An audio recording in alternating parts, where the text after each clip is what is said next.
Bonsoir à tous. Nous allons traiter de la paracha de Bo.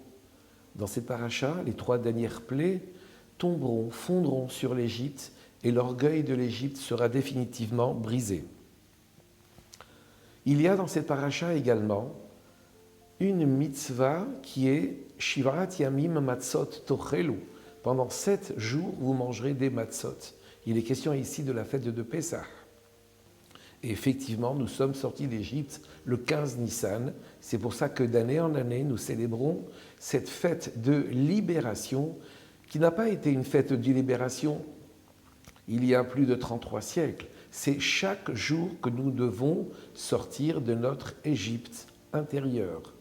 Et c'est chaque jour que nous devons actualiser, si l'on peut dire, cette matzah dont il nous est demandé de la consommer pendant les 7 jours ou 8 jours de Pessah, selon que nous sommes en Eretz Israël ou en dehors d'Eretz Israël.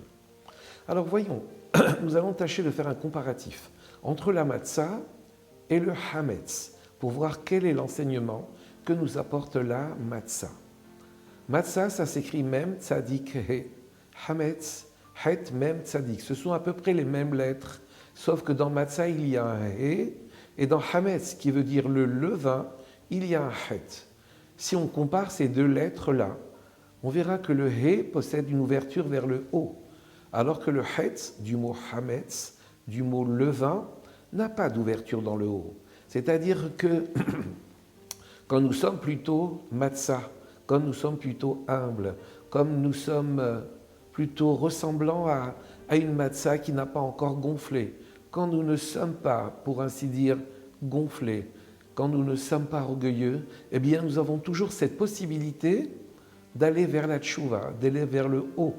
Et même si le bas de la lettre E est ouverte, c'est-à-dire laissant passer quelques conduites indésirables, nous savons que nous avons une possibilité de nous élever, d'aller vers la teshuva, d'aller vers cette ouverture de la lettre He.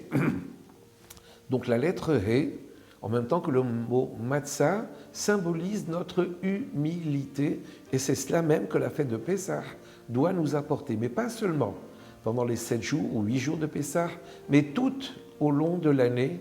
C'est ainsi qu'il est dit que le Seder de Pessah ne se termine jamais. C'est-à-dire que tout au long de l'année, nous devons rechercher en nous une humilité, tout simplement pour rejoindre celle de Hachem. Mais quand nous sommes plutôt hametz, si nous étions, ce qu'à Dieu ne plaise, hametz, c'est-à-dire si nous étions comme du levain, eh bien, ça serait pour nous une attitude qui ressemblerait à de l'orgueil. Nous sommes levés, si l'on peut dire, nous sommes faits d'orgueil. Mais hametz, c'est avec la lettre het, donc pas d'ouverture vers le haut, pas de possibilité de faire teshuva. Donc l'orgueil, en vérité, c'est du hametz. C'est la raison pour laquelle à Pessah, nous faisons la recherche du hametz, la veille du 14, pour dire que nous devons aller chercher en nous, et encore une fois, pas seulement pendant la fête de Pessah, mais tout au long de l'année, rechercher la lumière d'une bougie, à la lumière de notre âme divine, rechercher où se niche le hametz. Parce que le hametz ne nous laisse pas une possibilité de faire teshuva. Et quand il y a de l'orgueil, quand il y a du hametz, eh bien en vérité, on ne pourra jamais reconnaître nos torts, si toutefois on les avait identifiés. Parce que l'orgueil dont on se serait paré nous empêcherait de reconnaître nos fautes, nous empêcherait de faire teshuva, et tout simplement, nous resterons dans les difficultés dans lesquelles nous nous serons nous-mêmes enferrés. Et donc, c'est la raison pour laquelle la fête de Pessah est toujours présente. Bechol yom vayom hayav adam lirot et atzmo kiluhu yatsa hayom mimitzrayim.